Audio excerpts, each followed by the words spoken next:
Rodrigo, acabamos de vivir un cambio que se lee como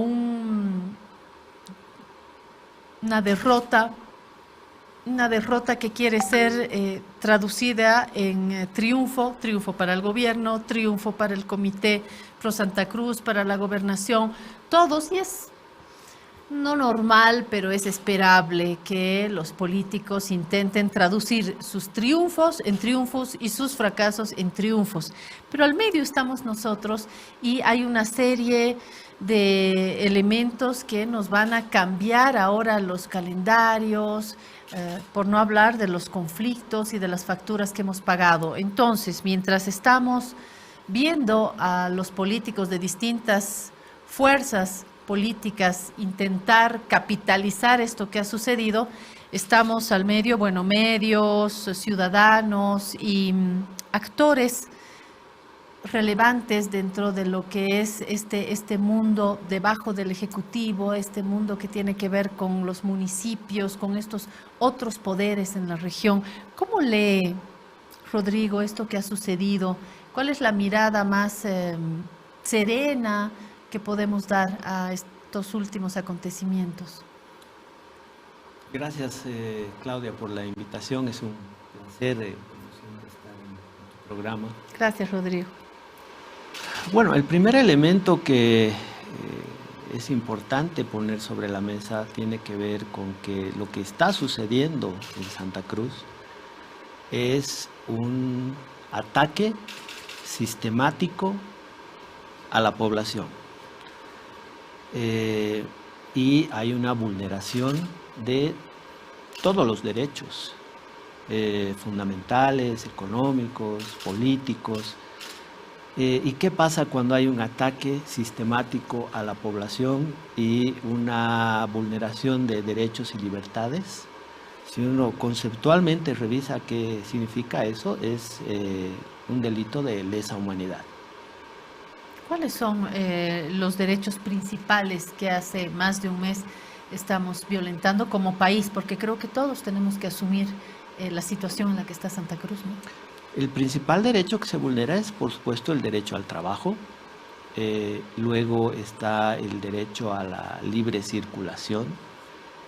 La salud, la educación se ven perjudicadas, pero también la libre expresión y la seguridad. ¿Por qué la libre expresión, Rodrigo? Ahí hemos podido ver con mucha lástima que hay mecanismos que se han instaurado a partir de incluso medios de comunicación, incluso de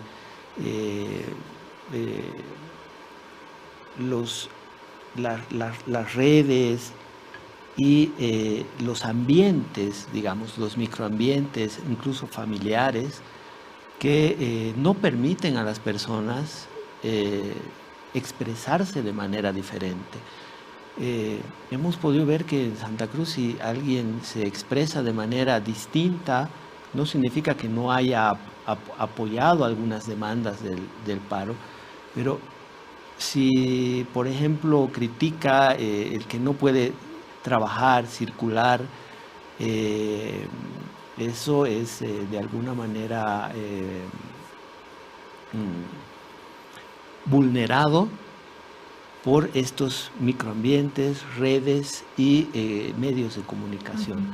Esto impide que uno se desarrolle en su expresión. Sí, misma. Sobre las libertades les voy a pedir nuevamente a mis compañeros de producción que me ayuden con el video de este señor que está peleando con otro cruceño, a quien le dice colla de tal por cual, un poquito para retomar el espíritu de ese otro Santa Cruz, que esperemos sea siempre minoritario. Me van a avisar cuando esté el video, que lo mostramos en las últimas horas, pero quiero compartirlo con Rodrigo para hablar de este tema también. Me avisan cuando lo tengan.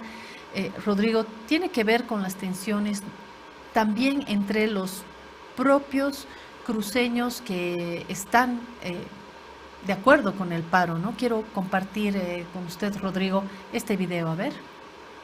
Respeto, ¿quién putas son ustedes para cerrar? Ah, no le hagan caso, carajo, borrachos de mierda. Cerrá ya la mierda, el puente, cerrá donde te allá apunta carretera, pero no cerres el pueblo, hijo de puta. Así nomás mierda. Y ojalá me estén filmando.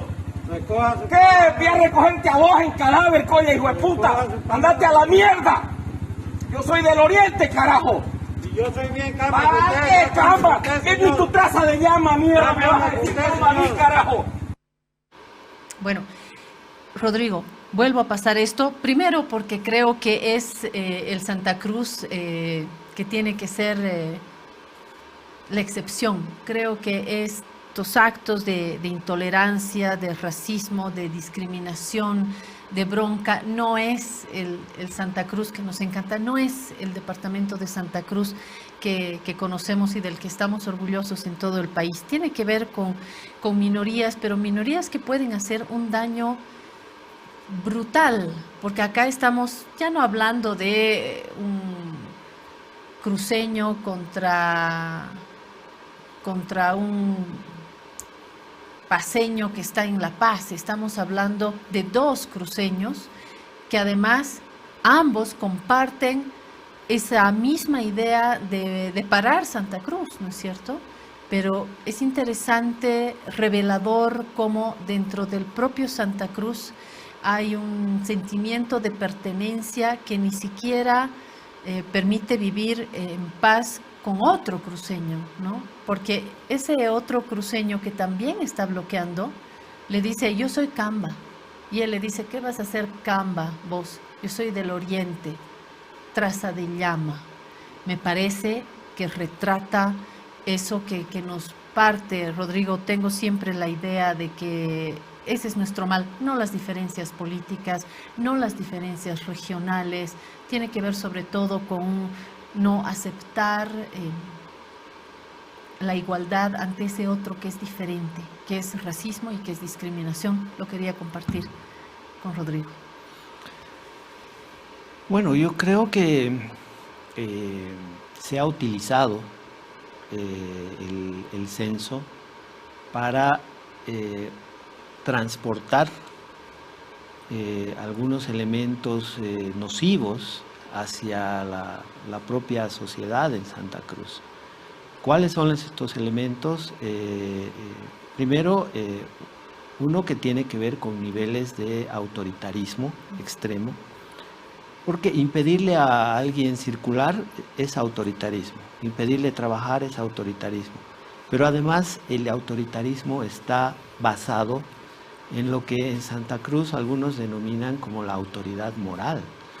Esa autoridad moral que debiera ser el comité cívico se constituye en un más bien comité del autoritarismo, porque a partir de eso es donde se programan, se dirigen las acciones que van a desarrollarse en el paro bloqueo. Entonces eso, por supuesto, provoca las reacciones que acabamos de ver, pero además transporta otros elementos peligrosos, como el racismo. Hay uso de simbología a partir del propio Comité Pro Santa Cruz. Por ejemplo, el uso de la simbología religiosa, el uso de la simbología que traduce el presidente del Comité Cívico cuando dice que Bolivia, el resto del país y el gobierno odian a Santa Cruz. Imagínense hacer semejante aseveración, absolutamente falsa, por supuesto, pero la traduce en una simbología, pero además, como hemos escuchado a ese señor en el video, se exacerban esos sentimientos de racismo. Y hay un tercer elemento que también se transporta en el desarrollo de este conflicto y tiene que ver con la dinámica económica. La dinámica económica en Santa Cruz ha sido paralizada. A mi criterio ya ha dejado de tener en este año el primer lugar en el PIB, pero todo esto ha sucedido a título de que Santa Cruz se constituye en el motor económico. Entonces hay una contradicción. ¿Y qué nos lleva a analizar esa contradicción? Que lo que hay es más bien en el fondo una lucha por la querella del excedente. Finalmente, lo que las élites quieren en Santa Cruz es evitar que exista el control o la dinámica del Estado y del gobierno para poder de alguna manera tener mayores libertades de acciones sobre los recursos en el departamento de Santa Cruz.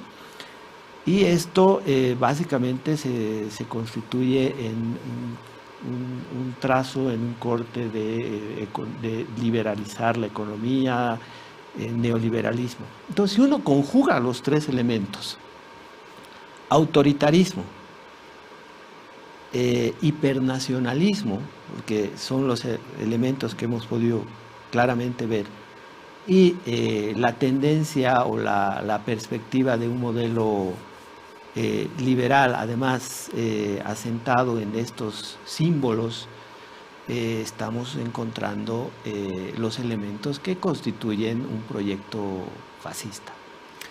Esto que acaba de mencionar Rodrigo me ha hecho pensar y estoy buscando y lo encontré. Les voy a pedir también a mis compañeros de producción ubicar en La Razón Digital, lo tuvimos en papel también ayer, una columna de César Navarro, que fue ministro de Minería del gobierno de Evo Morales.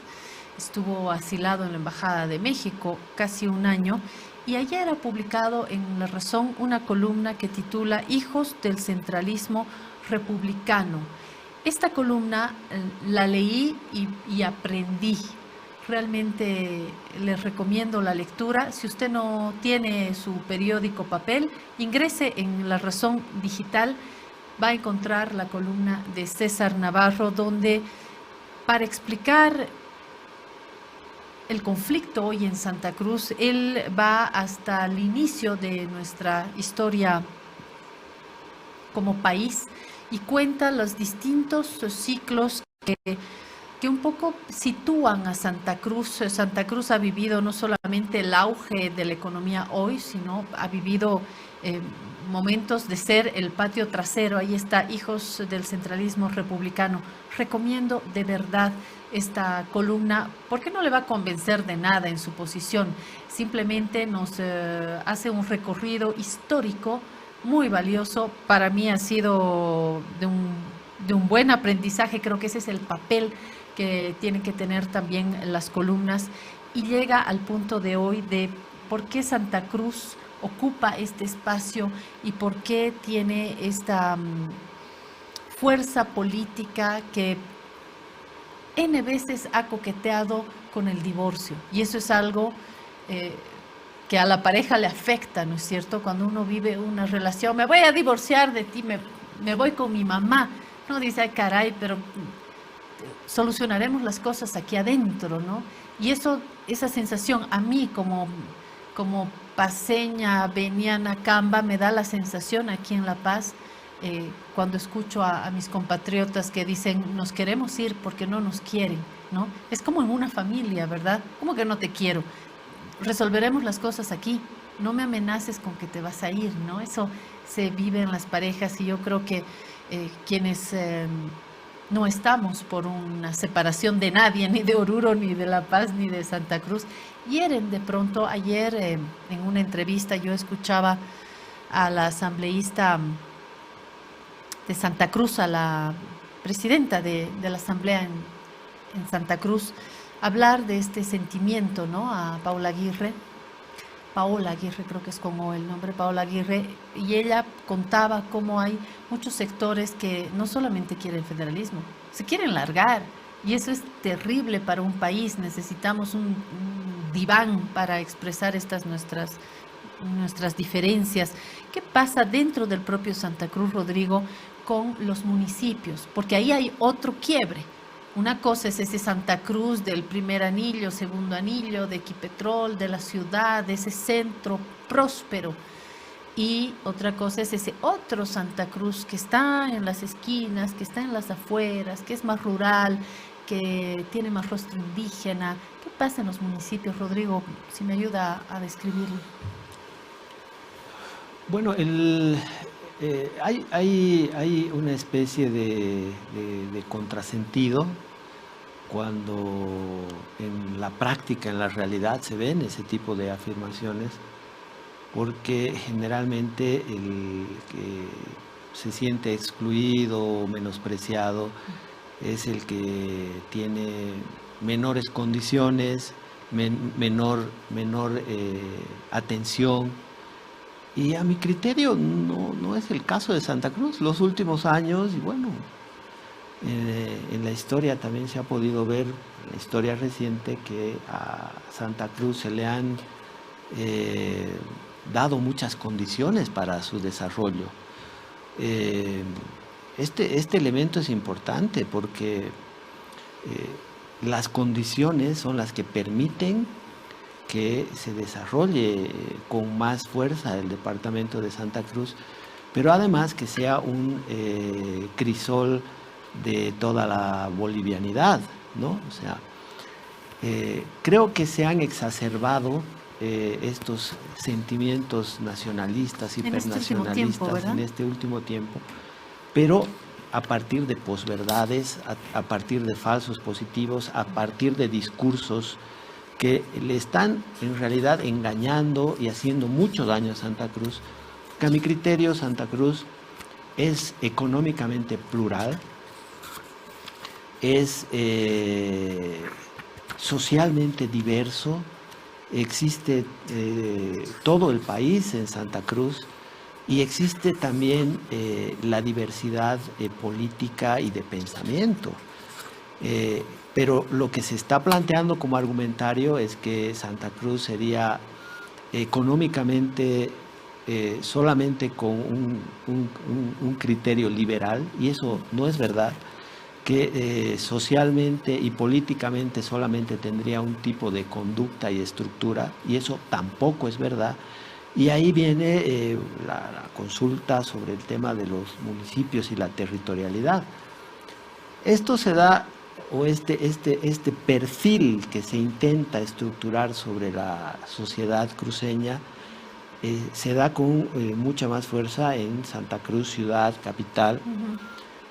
Pero el resto de la territorialidad del departamento más grande del país tiene una diversidad muy grande, y ahí los gobiernos municipales en su mayoría tienen diferentes formas de abordar esa territorialidad.